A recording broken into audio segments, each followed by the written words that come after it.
Hello, class. Professor Mandeville back to pick up where we left off. This is lecture number 10 for History 102. Last lecture, we were talking about the progressives and their slogan, investigate, educate, and legislate. So what I want to do next is give you a prime example of how they did that with a reform that came to its fruition at the end of the progressive era, and that's prohibition. I'm going to use this as an example because many of you know quite a bit about it and you're familiar with it. Unfortunately, it's not the best example because it ended up in a failure, unlike most progressive reforms, which were complete successes. So as you know, the temperance movement had been around for quite some time. In fact, there was a temperance movement that existed before our period of study in the 1830s and 40s. It will rise up again after the Civil War. We talked about how President Hayes was an advocate. We talked about Carrie Nation and her agitations. So when we get to the progressive era, it's a reform that is still there, pretty popular in its movement with the women's Christians temperance movement and others. And the progressives are going to jump on the bandwagon. So with their slogan, the first thing they did is they started to investigate the problem. And the problem was, from a social science standpoint, this is when they first start to identify somebody with a drinking problem as being an alcoholic and it being a disease. Before, in the previous century, you were just labeled a drunk and you're either a hopeless drunk or a happy drunk, I guess. I'm not sure. So it's identified as a disease. It's treatable. But then they also start to research, social scientists, the side effects of alcoholism, not only on the person who's inflicted, but people like their families. And they figured out that alcoholism led to poverty, spousal abuse, child abuse, and other social problems. Because typically, still in this day and age, the father was the breadwinner.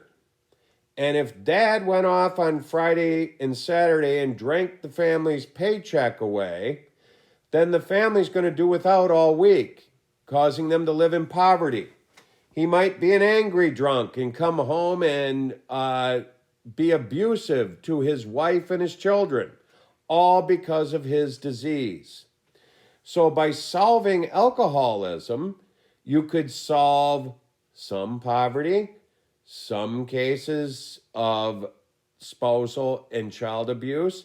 So there was quite a bit more to it than met the eye, thanks to these studies of these social scientists. Another thing that they studied was the effects that alcohol had on productivity in the workplace.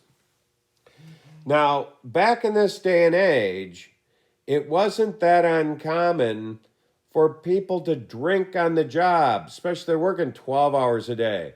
They might have a bottle of booze stashed behind the machine they worked on. And if they're drinking on the job and as the day went on, by the end of the day, they're feeling no pain. But also, if you tracked it, you could see their productivity might be very high in the morning when they're sober. And by the time they're getting ready to leave work, it was extremely low because they're half in the bag, so to speak.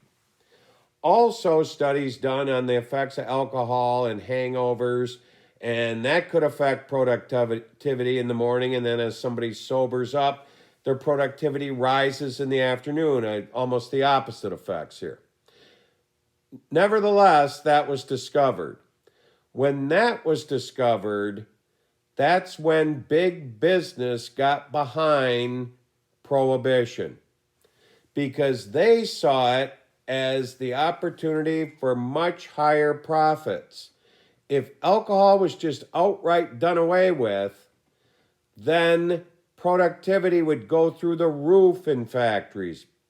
So big business put money behind the movement, utilizing these studies done by the progressives, and it turned into this situation where the progressives tried to educate people about the problem, and initially they're telling people, drink in moderation, just like everything else in life. That happens after their investigations, and when all else fails and the people will not listen to them, then it's time to legislate. The legislation started by many states and counties becoming dry counties. And by the time that the 18th Amendment is added to the Constitution in 1919, about half of America lived in either a dry state or a dry county, but half didn't. That system seemed to be working pretty well, but because of the backing now with big business behind it, they went the full-fledged step forward, and outright prohibition was adopted with the passage of the 18th Amendment to the United States Constitution, which, when we study the 20s, we're going to discover was a total failure. And all it really did was create organized crime. So, that's an example of investigating a problem, trying to educate the people to drink less. When they wouldn't, then you legislate the problem away. Unfortunately, that one didn't quite work out. So, what we want to talk about next, as far as progressives are concerned, there's one progressive governor that stood above all the rest, and he was the leader at the state level, because a lot of reforms are taking place at the state and local level. And the governor I'm talking about is the governor of the most progressive state at the time, Wisconsin, and that's Governor Robert Fighting Bob La Follette. Now, Fighting Bob created a whole package of progressive reforms that he instituted in the state of Wisconsin that became known as the Wisconsin Idea. It ends up in many forms being adopted by all states after they see how successful it is. Now, the Wisconsin Idea, first of all, looked at the problems associated with the Industrial Revolution, people being basically used as parts in a machine. And they created an industrial commission to regulate factory safety and also sanitation in factories of food service and other items. This was a forerunner to the federal organization that exists today that many of you have probably heard of, or federal administration, I should say, OSHA, the Occupational Safety and Hazard Administration. There was no such thing. Wisconsin had the first thing even similar to it with this industrial commission to make factories safer. Wisconsin also instituted the nation's first program of workmen's compensation, where if you were harmed on the job, you would still be paid while you were covered, and all your medical expenses would be paid for by your employer. So, workman's comp originates in the state of Wisconsin under Fighting Bob and his Wisconsin Idea. They also create controls on public utilities like electric companies, telephone companies, and so forth. As we know, we don't really have a choice when it comes to many public utilities. And in the past, before there was any regulation, they could basically charge whatever they wanted. Fighting Bob created a commission for public utilities that where an electric company, for example, like NYSEG, would have to go in front of this commission made up of citizens of the state and justify why they needed a rate increase, not just because they wanted to make more profits. Now, all states have these today, and obviously New York State has something like that. Also, in the area of education, Wisconsin was the first to create a state Department of Education to standardize education in the state, where they came up with state standards that all had to be met for somebody to achieve a high school diploma. Now, that's something we take for granted today. Every state has its Department of Education with state standards for awarding diplomas at the, in that particular state. And that's why, in New York State, we still have regions and different requirements. It's different state by state. But before this, there were no state departments of education. It was all up to each individual local school board. So each school district's diploma meant a different thing. This standardized everything. And finally, as far as something revolutionary, as we're going to find out, one area of progressive reform that especially Theodore Roosevelt and others are engaged in is what's known as conservation back then. Conservation today is what we call environmentalism. As we'll find out, Theodore Roosevelt was the first environmentalist president, even though he was known as a conservationist at the time. Now, so was Fighting Bob La Follette, and he will create a state agency responsible for resource conservation. And all states have these departments now. In New York State, obviously, that's the DEC, the Department of Environmental Conservation. In my old home state of Michigan, that same entity is known as the DNR, Department of Natural Resources. And their job is to conserve resources and then obviously later on protect them with regulations on pollution and so forth. This was all revolutionary back at the turn of the 20th century, and Fighting Bob La Follette and Theodore Roosevelt were on the cutting edge of the early environmental movement.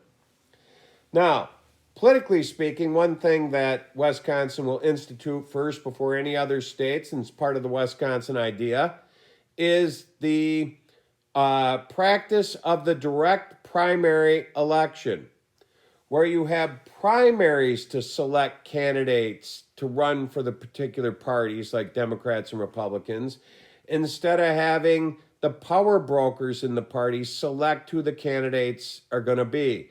This was seen as a reform to take corruption out of politics and hand power back to the people.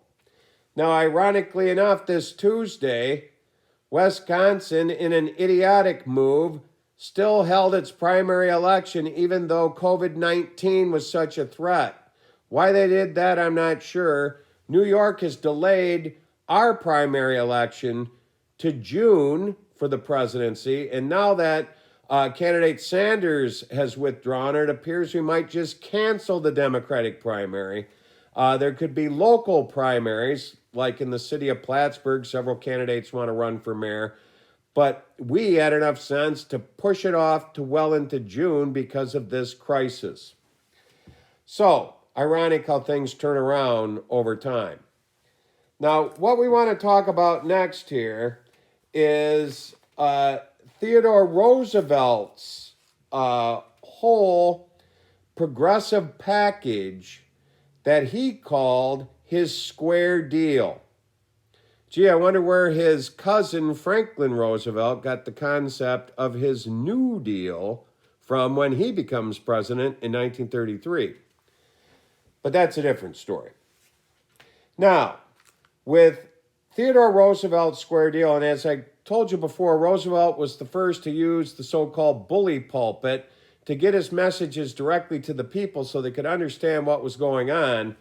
Roosevelt used a technique where he sort of summed up the square deal into the 3 C's of the square deal. And the 3 C's are control of corporations, consumer protection, and conservation of natural resources. So control of conservations, we're going to find out, is where Theodore Roosevelt gains the nickname, the quote-unquote trust buster, because he's going to utilize laws and new laws to finally get corporate America under control and correct the evils of the Gilded Age. With consumer protection, as we'll find out, Roosevelt is going to really institute measures to stop corporate America from poisoning Americans and the world, for that matter, with his reforms in the meatpacking industry and in the drug manufacturing industry. And then finally, with the conservation of natural resources, Theodore Roosevelt is going to be the first environmental president, and we'll talk about the measures he takes in that field. So let's start out Roosevelt's first thing that he does with the control of corporations. Now, excuse me for a minute. I should have looked up this page earlier in your textbook. But where are we here? Bear with me for a second. You can go get yourself a drink of water or whatever. Where are we here? All right. I found the...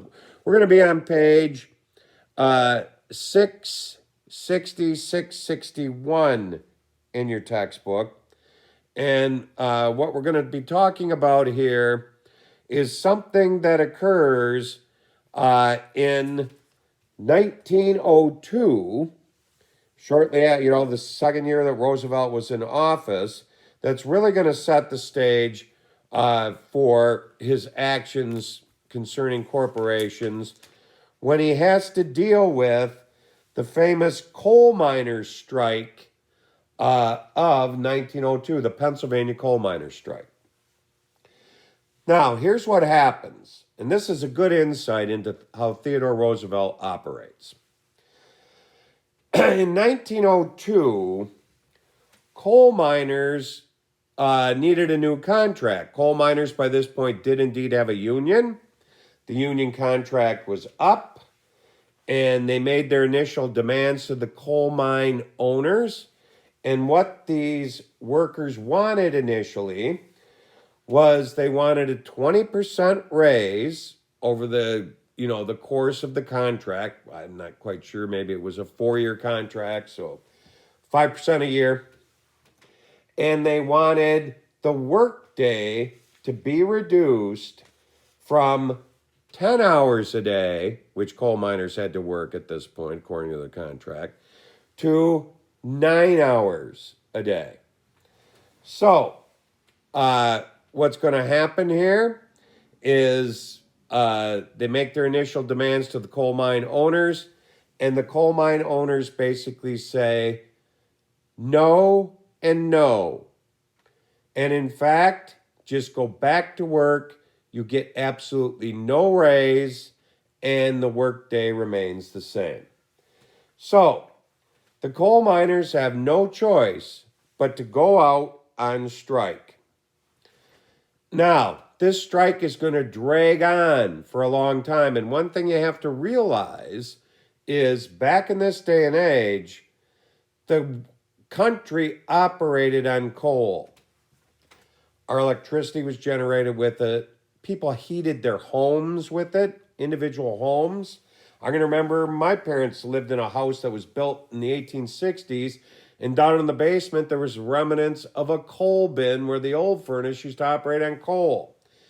Everybody heated with it, the trains ran on it, the country ran on it. And very quickly, the country started to run out of coal. And when it ran out of coal, it meant the entire country was going to shut down, not just the coal mines. And the coal mine owners refused to negotiate, period. They said they can go back to work, they get nothing. So if you look in your book at the bottom of page 659, this was what I was searching around for. I apologize again. Your authors write the following about this situation. I'm going to read it to you because it's that important. Your authors write, as coal supplies dwindled, factories and schools were forced to shut down, and even hospitals felt the icy grip of winter. Schools and hospitals had to close because they didn't have any heat. Desperately seeking a solution, Roosevelt summoned representatives of the striking miners and the mine owners to the White House. He decided he was going to intervene and try to negotiate a settlement between the two of them. Your authors go on to say, he was profoundly annoyed by the, quote, extraordinary stupidity and bad temper of the wooden-headed gentry who operated the mines, the mine owners. As he later confessed, if it had not been for the dignity of his high office, he would have taken them by the seat of the breeches and chucked them out of the window. But he's president, and even though he's capable of doing that, he wasn't going to do that, but that's what he wanted to do. That's classic TR. So, Roosevelt basically then told the coal mine owners that here's what's going to happen if you don't settle this thing now. I'm going to have to intervene with the United States Army. The coal mine owners' ears sort of perked up. They thought he was going to pull a President Hayes and use the Army to break the strike, but no. He goes on to explain, I'm going to seize control of the coal mines. I'll have the United States Army mine the coal, and I'll get this country back working. And if there's any profit made off the coal that the Army mines, then obviously I'll turn it over to you. But if there isn't, and it costs more to mine it because they don't know what they're doing, I'll hand you the bill. So he threatened to seize the coal mines and have the United States Army become coal miners. This woke up the coal mine owners. And lo and behold, they started to negotiate. And they agreed to giving the coal miners a 10% raise and reduce the workday from 10 to 9 hours. Now, that's probably what would have happened if they'd have negotiated right off the bat and we wouldn't have run out of coal. That's how contract negotiations work out. They're a compromise. But they were unwilling to, so it took the president to come that close to throwing them all right out the window before he threatened to seize the mines with the United States military, and they settled the strike. This sort of sets the stage for Theodore Roosevelt's opinion on corporate America, which wasn't good to begin with. So, Theodore Roosevelt will become the trust buster, as he's known. And this is his first C of control corporations. He's going to utilize a law that was passed back in the $1890 billion Congress that kind of sat dormant, which we didn't talk about then because we're saving it for today. That's the Sherman Antitrust Act. That allowed the United States government to come in, file antitrust lawsuits to break up trusts and monopolies in this country that were manipulating the system, abusing its workers, and ripping off consumers. So, Theodore Roosevelt will instruct his Justice Department to file numerous antitrust lawsuits to break up trusts and monopolies across the United States.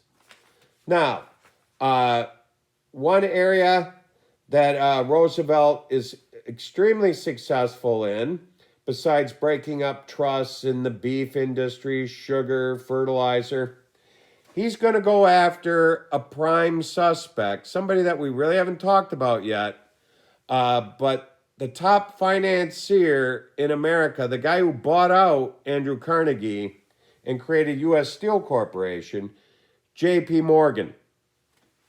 J.P. Morgan owned all the railroads up in the Pacific Northwest and was price fixing and abusing consumers.